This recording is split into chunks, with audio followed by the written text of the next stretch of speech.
Like, this guy's saying he's going to build a wall from California to, like, El Paso, Texas. Like, dude, I've done that drive.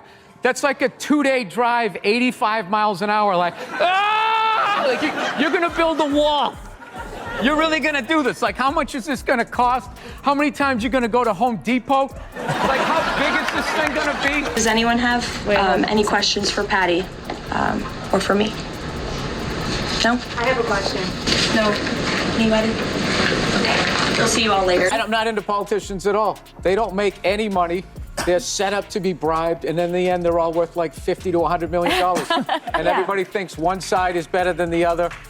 You know, I don't know. It's a weird time, but I just feel like someone needs to bring the boiling water down to a simmer, and everybody on both sides. Like, if you watch CNN, Fox, you go online, or you listen to politicians, it's all, ah! And then you walk out on the street, and someone's like, hey, how you doing? You're like, good. So I don't think they're living in, like, a reality. But is there anybody getting your ire up these days more than usual? Nerds. Bill Burr just burned Trump and his spokesperson Karoline Leavitt so bad they might need to call the fire department. In his classic no BS style, Burr compared Leavitt to a puppy desperately trying to please her master while Trump tweets nonsense from his golden toilet. Ever notice how these political defenders always look like they've memorized their lines the night before? Burr certainly did, and he tore into Leavitt's robotic defense of the former president, exposing exactly what happens when you hitch your wagon to a man who thinks windmills cause cancer. Spoiler alert, it doesn't end well for your dignity. Before we move on, I'd like to ask you a small favor. If you appreciate this content, please take a second to like this video and subscribe to the channel. Over 98% of you watch the videos without subscribing. It costs you nothing, but it makes a huge difference to us. So, did you click the subscribe button? Great, thank you so much. Now, back to the video. Where my comedy act is right now is I'm trying to get regular people to stop yelling at each other and realize that it's a select few group of nerds, okay, eating raw almonds and doing their stupid workouts and everything and just competing with each other to have the biggest infinity pool, and the rest of us are getting pushed down. And they've politicized the whole stupid thing, and we're falling for it. And who's the they? Besides the people who eat almonds? That idiot Elon Musk. White House official made the decision to bar the AP reporter from the Oval Office and the diplomatic reception room last night. Well, first of all, let me just set the record straight. It is a privilege to cover this White House. It's a privilege to be the White House press secretary. And nobody has the right to go into the Oval Office and ask the President of the United States questions. That's an invitation that is given. And there are hundreds of outlets on this campus, many of you in this room who don't have the privilege of being part of that pool every single day and getting to ask the President questions. We reserve the right to decide who gets to go into the Oval Office, and you all have credentials to be here, including the Associated Press, who is in this briefing room today. Did you see how Bill Burr absolutely demolished Karoline Leavitt in that takedown? It was like watching a master comedian surgically remove someone's political facade piece by piece. Burr didn't need fancy words or rehearsed talking points. He just pointed out how Leavitt acts like a desperate puppy wagging her tail for Trump's approval. What makes Burr's comedy so perfect here is how he captured that weird, robotic quality Leavitt has when defending Trump. You know that expression, that fixed, empty smile that screams, "I rehearsed this in front of my bathroom mirror 20 times last night." It's that same plastic look all these political mouthpieces have when they're regurgitating lines they don't even understand. Burr nailed something most TV pundits miss. Leavitt isn't just saying words, she's performing loyalty. When confronted with basic questions about Trump's behavior, she doesn't engage with the substance. Instead, she falls back on pre-programmed responses, like one of those old toys where you pull the string and it spits out the same 5 phrases. Pull once. Sorry, have you ever paid a tariff? Because I have.